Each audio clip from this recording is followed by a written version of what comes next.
নমস্কার বন্ধুরা, flavour fantasy আর cooking শোতে আপনাদের সবাইকে স্বাগত জানাই। শীত তো প্রায় চলে যেতে বসেছে।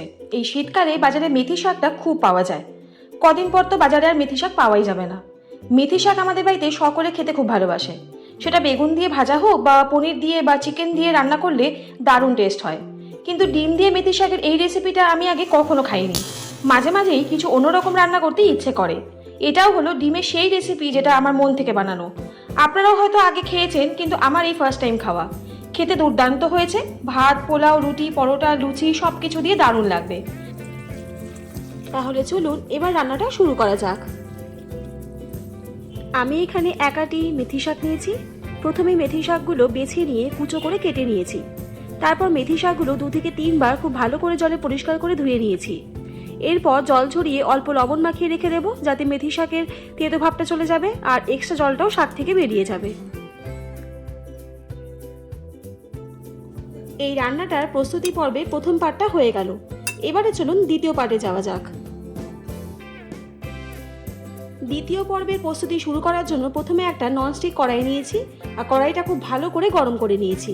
এবারে এর মধ্যে আমি 4 টেবিল চামচের মতন সর্ষের তেল দিয়ে দিলাম। সর্ষের তেল খুব ভালো করে গরম হয়ে গেলে এর মধ্যে দিয়ে দিচ্ছি অল্প পরিমাণে লবণ আর অল্প পরিমাণে হলুদ আর সামান্য একটু লঙ্কার গুঁড়ো। এই লবণ, হলুদ গুঁড়ো আর লঙ্কার গুঁড়োকে তেলের সাথে খুব ভালো করে একবার মিশিয়ে নিচ্ছি।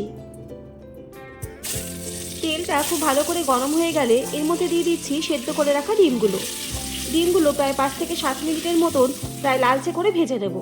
লালচে করে ডিমগুলো ভাজা হয়ে গেলে এবারে কড়াই থেকে আমি তুলে নিচ্ছি।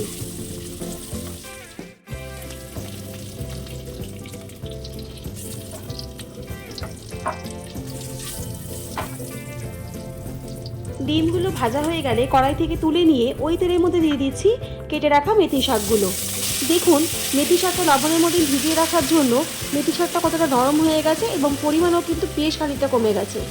এবারে মেথি শাকটা তেলের মধ্যে প্রায় 5 থেকে 7 মিনিটের মতন আমি ভেজে নিচ্ছি। দেখুন মেথি শাকের মধ্যে এক্সট্রা জলটাও শুকিয়ে গেছে আর মেথি শাকটাও ভাজা হয়ে গেছে।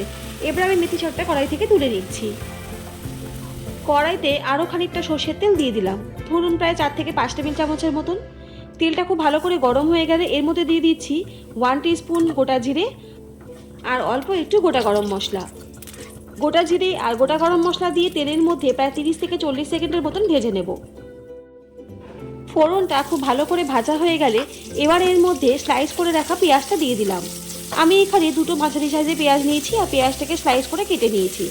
পেঁয়াজটা তেলের মধ্যে প্রায় 7 থেকে 8 মিনিটের মতন ভেজে নেব, যতক্ষণ না পেঁয়াজের কালারটা চেঞ্জ হচ্ছে আর লালচে হয়ে যাচ্ছে। দেখুন পেঁয়াজটা ভাজতে ভাজতে পেঁয়াজের কালারটা কিন্তু হালকা চেঞ্জও হয়ে গেছে আর পেঁয়াজটা কিন্তু নরমও হয়ে গেছে। এবারে এর মধ্যে দিয়ে দিচ্ছি বেটে রাখা আদা, রসুন এবং কাঁচা লঙ্কা। আমি এখানে 4 থেকে 5টা কাঁচা লঙ্কা, 7-8 কোয়া রসুন আর হাফ ইঞ্চির মতন আদা বেটে নিয়েছি। আদা রসুনের কাঁচা গন্ধটা বের হওয়া পর্যন্ত মশলাটাকে ভেজে নিতে হবে। এবার এর মধ্যে দিয়ে দিচ্ছি 1 টিস্পুন জিরের গুঁড়ো, 1 টিস্পুন লঙ্কার গুঁড়ো, 1 টিস্পুন ধনের গুঁড়ো, হাফ টিস্পুন হলুদ গুঁড়ো আর স্বাদ মতন লবণ। আর অল্প একটু মশলা ধোয়া জল দিয়ে দিলাম, যাতে মশলাটা পুড়ে না যায়। এবারে সব কিছু মশলা একবারে ভালো করে মিশিয়ে নিতে হবে আর খুব ভালো করে কষাতে হবে, যতক্ষণ না পর্যন্ত মশলা থেকে তেলটা ছেড়ে দিচ্ছে। প্রায় 7 থেকে 8 মিনিটের মতন গ্যাসের ফ্লেম লো টু মিডিয়াম রেখে মশলাটাকে খুব ভালো করে আমি কষিয়ে নিয়েছি। দেখুন মশলাটা কিন্তু ননস্টিক প্যান থেকে কিন্তু উঠেও যাচ্ছে আর মশলা থেকে কিন্তু হালকা তেলও ছেড়েছে। এই পর্যায়ে আমি এখানে টক দই দিয়ে দেব। আমি এখানে 3 টেবিল চামচের মতন টক দই ইউজ করেছি। টক দইটা দেওয়ার সময় অবশ্যই কিন্তু গ্যাসের ফ্লেম লো রাখবেন, নাহলে কিন্তু টক দইটা ফেটে যাবে। এবার আমি গ্যাসের ফ্লেমটা হালকা মিডিয়াম করে টক দইটাকে মশলার সাথে খুব ভালো করে একবার কষিয়ে দিচ্ছি। আর মশলা থেকে তেলটা ছাড়া পর্যন্ত মশলাটাকে খুব ভালো করে কষাতে হবে। দেখুন মশলা থেকে তেলটাও ছেড়ে দিয়েছে, তার মানে বুঝতে হবে আমাদের মশলাটা খুব ভালো করে কষানো হয়ে গেছে। এই পর্যায়ে এখানে দিয়ে দিচ্ছি ভেজে রাখা মেথি শাকগুলো।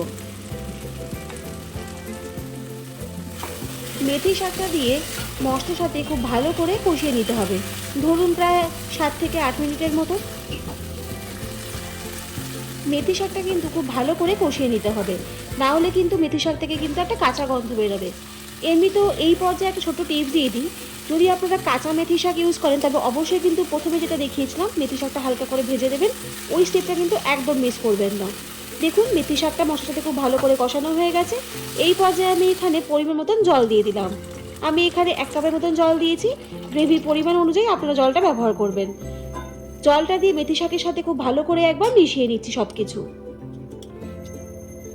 খুব বেশি জল ব্যবহার করার প্রয়োজন নেই, কারণ এই রেসিপিটা কিন্তু একটু গা মাখা মাখা হবে। গ্রেভির জলটা খুব ভালো করে ফুটে গেলে এর মধ্যে দিয়ে দিচ্ছি ভেজে রাখা ডিমগুলো। ডিমগুলো দিয়ে সব কিছু খুব ভালো করে একবার মিশিয়ে নিচ্ছি। আর ডিমগুলো দিয়ে মেথি শাকের সাথে আমি প্রায় ধরুন 7 থেকে 8 মিনিটের মতন আমি রান্না হতে দেব।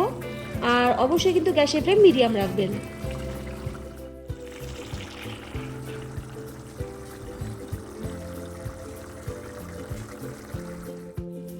দেখুন তেল উপরে ভেসে উঠেছে। এই পর্যায়ে আমি দিয়ে দিচ্ছি 1 টিস্পুনের মতন গরম মশলা। আর গরম মশলাটা দিয়ে সব কিছু খুব ভালো করে একবার মিশিয়ে দিচ্ছি। আমাদের আজকের রেসিপি একদম রেডি। রেসিপিটা কেমন লাগলো অবশ্যই কিন্তু কমেন্ট করে জানাবেন। রেসিপিটা যদি ভালো লাগে তাহলে চ্যানেলটা সাবস্ক্রাইব করে আর বেল আইকনটা প্রেস করে পাশে থাকার অনুরোধ রইল।